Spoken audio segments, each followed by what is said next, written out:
Hello student, आजच्या ह्या व्हिडिओमध्ये आपण मॅनेजमेंट ॲज ॲन आर्ट हा आपण पॉईंट बघणार आहोत. म्हणजेच काय तर मॅनेजमेंट ही एक कला आहे.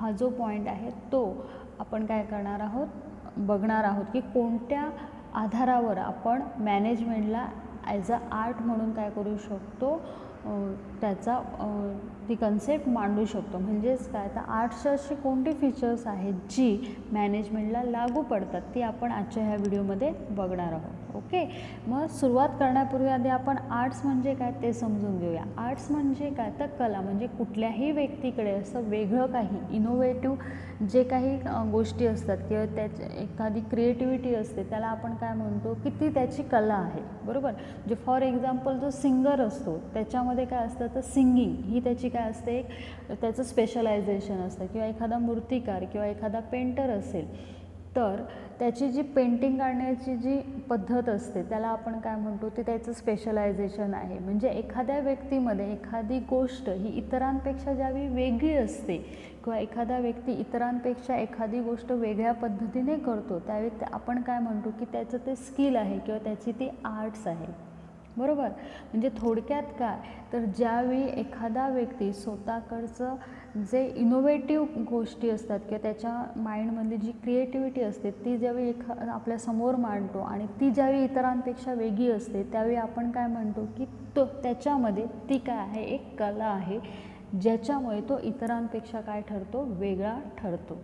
बरोबर, मग इथे तेच म्हटलं आहे बघा, art is the most creative of all human pursuit. It is a techniques of using information, knowledge, expertise म्हणजे specialisation and experience for dealing with the practical situation. म्हणजे आर्ट्स कला ही अशी टेक्निक्स आहे किंवा अशी पद्धत आहे की ज्यामध्ये व्यक्ती समोरची सिच्युएशन हँडल करण्यासाठी स्वतःजवळील इन्फॉर्मेशन, नॉलेज, एक्सपर्टाईज आणि एक्सपिरियन्सचा वापर करतो.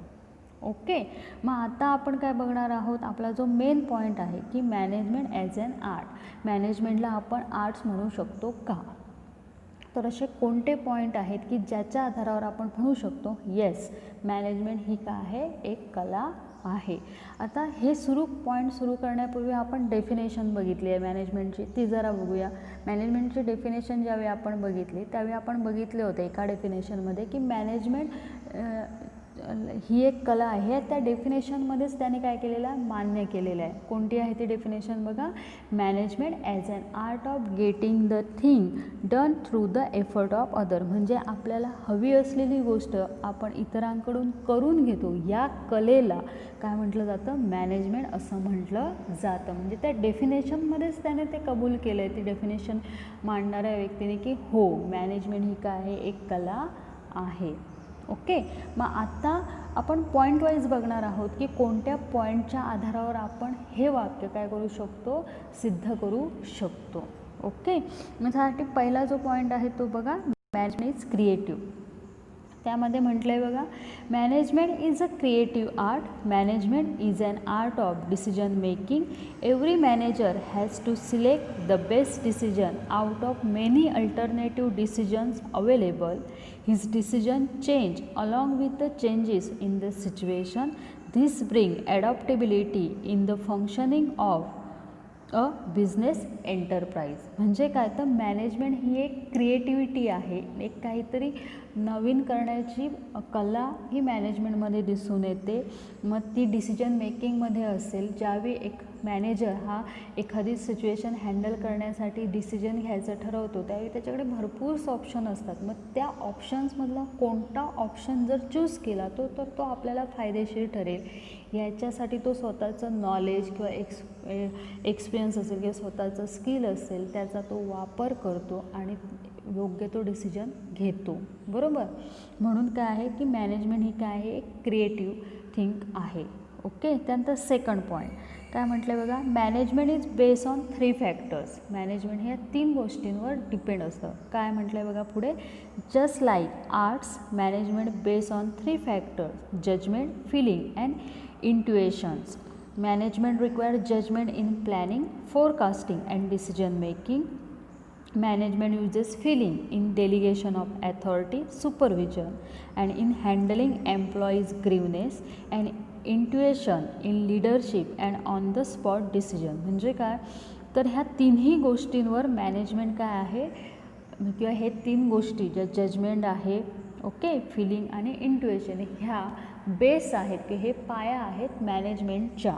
कसं, तर मॅनेजमेंट काय करतो, ज्यावेळी प्लॅनिंग किंवा फोरकास्टिंग किंवा डिसिजन मेकिंग म्हणजे डिसिजन घ्यायचे असते तेव्हा तो जजमेंटचा वापर करतो, जज करतो इतर गोष्टींशी त्या गोष्टीचा, बरोबर, की त्याच्यासमोर जो ऑप्शन्स असतो त्या ऑप्शनचं इतरांशी काय करतो, तो जजमेंट घेतो.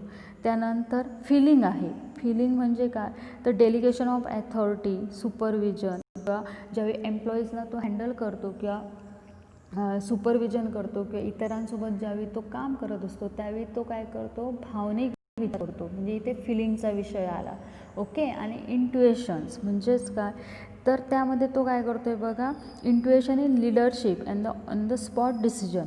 लीडरशिप करताना म्हणजे ॲज अ लीडर म्हणून काम करताना किंवा ऑन द स्पॉट ज्यावेळी एखादा डिसिजन घ्यायचा असेल त्यावेळी काय कोणती गोष्ट दिसून येते, तर इंट्युएशन दिसून येतं, ओके. आणि सेम आर्ट्ससुद्धा ह्या 3च गोष्टींवर काय राहतं आहे, डिपेंड राहते, की आर्ट्सचे पायासुद्धा हे तिन्ही आहे, ओके. त्यानंतर नेक्स्ट 3रा point, manager decision are for the accomplishment of goal and objective. The managerial decisions are always for the accomplishment of certain goals or objective already decided. The outcome of managerial decision is visible in terms of production, sale, profit, and so on. Manager should be practical and adopt result-oriented approach. He should see that the performance of activities give concerned result in terms of achievement of objective. For this he has to secure cooperation and participation of his subordinates. म्हणजे काय, तर manager decisions असतात किंवा manager जे काही decision घेतो तो कशासाठी घेत असतो, तर त्याला काहीतरी ठरलेल्या त्याची जी काही ध्येय असतात ती कंप्लीट करण्यासाठी तो काय करत असतो, डिसिजन घेत असतो. आणि तो जे डिसिजन घेतो त्याचा आउटकम आपल्याला डोळ्यांना दिसण्यासारखं असतं. म्हणजे कशाच्या स्वरूपात असतं, तर प्रोडक्शनच्या असेल, सेल्सच्या असेल किंवा प्रॉफिटच्या असेल, ओके. आणि manager should be practical and adopt result oriented approach. मॅनेजमेंटचा जो किंवा मॅनेजरचा जो ॲप्रोच असतो तो कसा असतो, तर प्रॅक्टिकली असतो, म्हणजे प्रॅक्टिकल विचार करणारा किंवा रिझल्ट ओरिएंटेड ॲप्रोच असतो, ओके.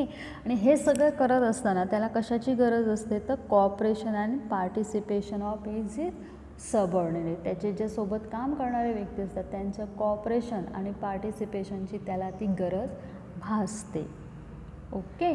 त्यानंतर नेक्स्ट 4था point, management involves the use of skill, knowledge and intelligence. त्याच्यामध्ये म्हटलं आहे बघा, the role of manager is similar to the role of an artist. Manager like artist do possess skill and intelligence. A manager use his skill and appropriate decision making which is useful for achieving business objectives. Management involve the use of skill in decision making. A manager need intelligence so as to get the work done from the subordinates. म्हणजे काय, तर मॅनेजमेंटमध्ये skill, knowledge आणि intelligence ह्यांचा काय दिसतो, मिलाप दिसतो, म्हणजे ह्यांचं एकत्रीकरण तुम्हाला दिसतं. कसं, तर ज्याप्रमाणे एखादा आर्टिस्ट असतो त्याचप्रमाणे मॅनेजर हा सुद्धा काय करतो, स्वतःच्या स्किलचा वापर करून डिसिजन घेत असतो, बरोबर. ते डिसिजन कशासाठी घेत असतो, तर त्याचं जे काही ध्येय असतं त्याच्या बिझनेसचं ते कंप्लीट करण्यासाठी, okay.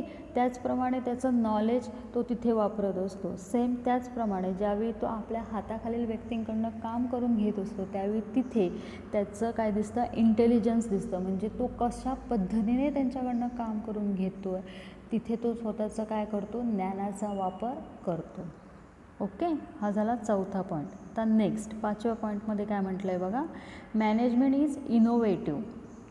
A manager should be dynamic and innovative in his approach. Like an artist, he should not be satisfied with the routine work and decision. In the competitive business world, new situations develop from time to time. A manager has to analyze them and find out new techniques for handling them. Okay. For this he needed innovative approach. He should use his intelligent qualities and frame new policies for achieving the organisational objective like artist managers to be dynamic and innovative. म्हणजे काय तर एका आर्टिस्टप्रमाणे manager हा regular routine तेच करण्यामागे काय नसतो, इंटरेस्टेड नसतो. तेच करून तो कुठेतरी कंटाळतो. त्याला नवीन काहीतरी करण्याची काय असते, भूक असते. आणि त्यासाठी तो प्रत्येक सिच्युएशनला हँडल करत असताना ह्यात अजून आपण काही नवीन करू शकतो याचा काय करत असतो, तो सतत विचार करत असतो. म्हणजे थोडक्यात एक आर्टिस्ट जसं बदलत्या काळानुसार स्वतःमध्ये चेंजेस साठी उत्सुक असतो किंवा बदलत्या काळानुसार स्वतःमध्ये इनोव्हेटिव्ह काहीतरी आणण्याचा प्रयत्न करत असतो. सेम त्याचप्रमाणे मॅनेजर हा सुद्धा काय करत असतो, काळाच्या गरजेनुसार स्वतःमध्ये किंवा स्वतःच्या कामात बदल घडवून आणण्यासाठी इंटरेस्टेड दिसतो.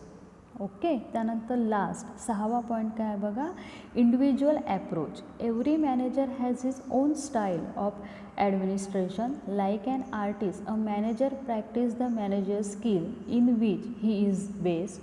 अ manager is a scientist as well as an artist. म्हणजे जसा एक आर्टिस्ट असतो, म्हणजे फॉर एक्झाम्पल एक क्रिकेटर पकडा किंवा एखादा फिल्म स्टार पकडा, त्याची जी स्टाईल असते ती आपण कॉपी करू शकतो, परंतु जे ओरिजिनल राईट्स आहेत किंवा ओरिजिनल जी स्टाईल आहे ती त्याच्याचकडे राहते. सेम त्याचप्रमाणे मॅनेजमेंटमध्ये सुद्धा आहे. एक जो मॅनेजर आहे त्याची जी स्वतःची ओन स्टाईल असते ती आपण कितीही म्हटली कॉपी करायची तरी कुठेतरी आपलं काय पडणार, आपण कमी पडणार आहोत. म्हणजे काय तर इंडिव्हिज्युअल ॲप्रोच आपल्याला दिसून येतो. म्हणजे फॉर एक्झाम्पल सचिन तेंडुलकर पकडला तर सचिन तेंडुलकरची जी बॅटिंग स्किल आहे, ओके, किंवा त्याची जी खेळण्याची शैली आहे ती आपण कितीही कॉपी करायचं म्हटलं तर सचिन तेंडुलकर हा सचिन तेंडुलकरच राहणार आहे. ओके. सेम त्याचप्रमाणे लता मंगेशकर सिंगर आहेत, बरोबर. मग आपण कितीही म्हटलं की ती लता मंगेशकरप्रमाणे गाते, पण म्हणून का ती लता मंगेशकर होते, नाही. ओके. मग हेच मॅनेजमेंटच्या बाबतीत आहे की मॅनेजमेंटमध्ये जो मॅनेजर आहे, म्हणजे आता समजा ॲज अ एका कंपनीची जर मी मॅनेजर म्हणून काम करत असेल तर माझ्या ज्या इनोव्हेटिव्ह गोष्टी आहेत किंवा माझं जे स्पेशलायझेशन आहे ते मी तिथून जिथे काम करते तिथे प्रत्येक ठिकाणी माझी छाप मी कुठेतरी काय करत जाणार आहे, प्रत्येक ठिकाणी पाडत जाणार आहे. आणि जे इतर जे लोक आहेत, म्हणजे फॉर एक्झाम्पल सांगायचं झालं तर आपण आता समजा